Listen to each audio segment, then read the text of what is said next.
Hello dear students, आज class 10th की theorem करेंगे। Very important examination point of view के लिए थ्योरम है ratio of areas of similar triangles.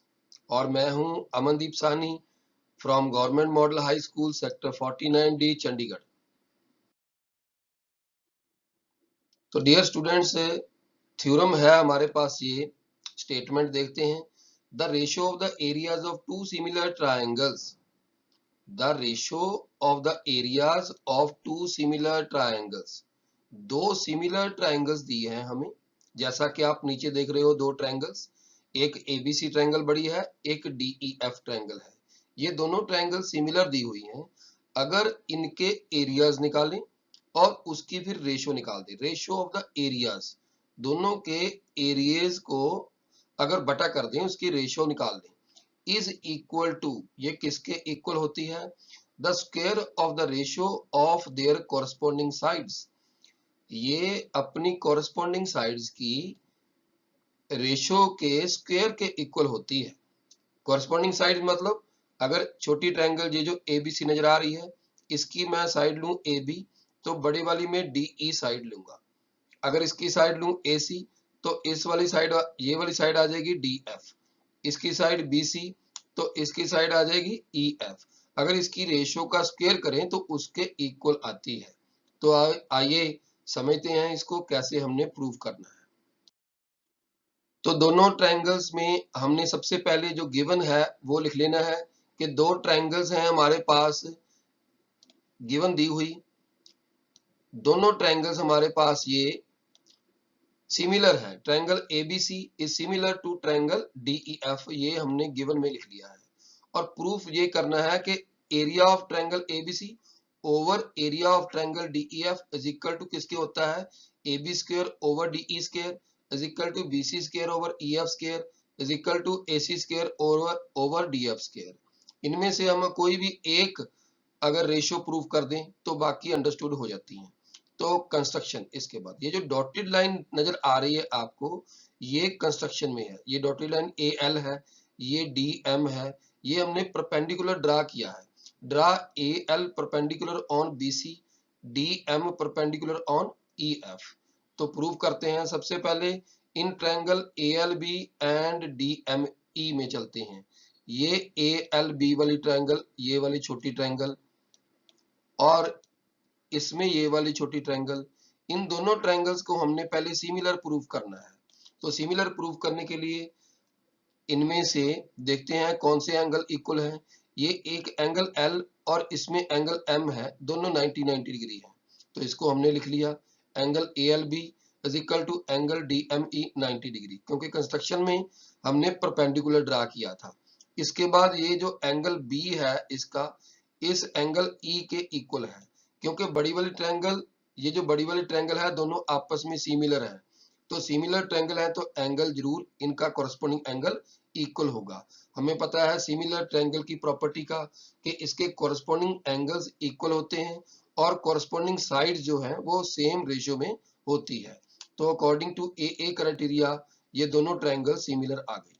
अगर सिमिलर आ गई तो इसके साइड्स की रेशियो हम इक्वल लिख सकते हैं, यानी कि AL ओवर DM, ये लिखा AL over DM is equal to लिख सकते हैं AB ओवर DE, तो इज इक्वल टू ये BL ओवर EM भी लिख सकते हैं, क्योंकि ये हमें चाहिए नहीं इसलिए हमने ये नहीं लिखा।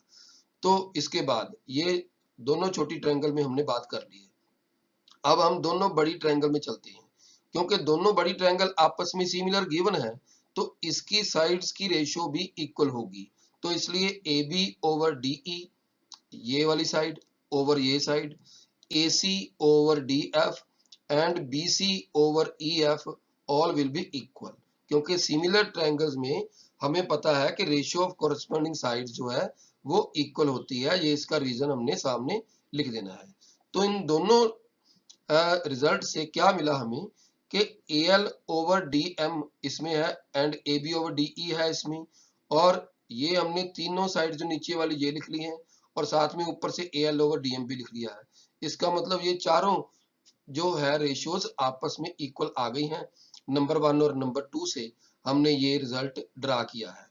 तो ये वाला हमारा ऊपर वाला जो पहला रिजल्ट ड्रा किया था ये हमारा नंबर 1 है और ये नीचे वाला नंबर 2 है।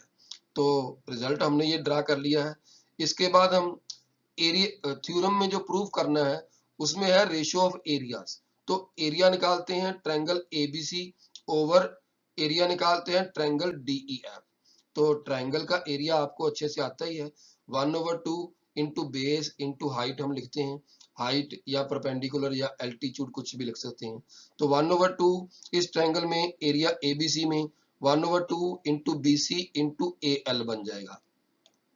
एंड डीईएफ ट्रायंगल का एरिया 1/2 इंटू ये बेस ईएफ और परपेंडिकुलर इसका हो गया डीएम, ये आ जाएगा।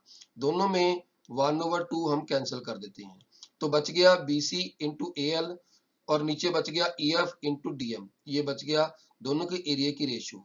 तो अभी हमने बीसी ओवर ईएफ तो ये ऐसे ही लिख लिया, एल और ओवर डीएम की जगह पर यहां से एल ओवर डीएम की जगह पर ये जो ऊपर रिजल्ट ड्रा किया था एल ओवर डीएम, ये देखो एल ओवर डीएम किसके इक्वल है, बीसी ओवर ईएफ के इक्वल आ रहा है।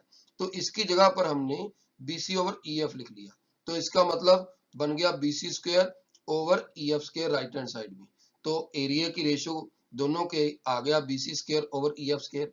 तो ध्यान से देखो जो प्रूफ हमने करना था 2 प्रूफ में ये ऊपर सबसे कि BC square over EF square एक है, बिल्कुल है।